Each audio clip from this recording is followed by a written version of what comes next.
ଏହି ଭିଡ଼ିଓରେ ଆମେ ଜାଣିବା ବନ୍ଧନୀର ପ୍ରକାର ମାନେ ବନ୍ଧନୀ କେତେ ପ୍ରକାରର ହୋଇଥାଏ। ବନ୍ଧନୀ ହେଉଛି ଚାରି ପ୍ରକାରର। ବନ୍ଧନୀ ହେଉଛି ଚାରି ପ୍ରକାରର। ପ୍ରଥମେ ଆସିବ ରେଖା ବନ୍ଧନୀ, ମାନେ ଏମିତି ଗୋଟେ ରେଖା ଭଳିଆ ଲାଗିଥିବ, ଏହା ହେଉଛି ରେଖା ବନ୍ଧନୀ। ତାପରେ ଆସିବ ଚନ୍ଦ୍ର ବନ୍ଧନୀ। ଚନ୍ଦ୍ର ବନ୍ଧନୀ ଏହା ଚନ୍ଦ୍ର ପରିକା ହୋଇଥିବ।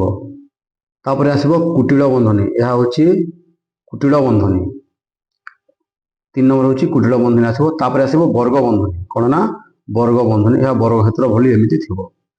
ତ ଯେତେବେଳେ କୌଣସି ସମାଧାନରେ ଗୋଟିଏ ବନ୍ଧନୀର ଆବଶ୍ୟକତା ହୁଏ ସେଠି ଚନ୍ଦ୍ର ବନ୍ଧନୀ ବ୍ୟବହାର ହୁଏ।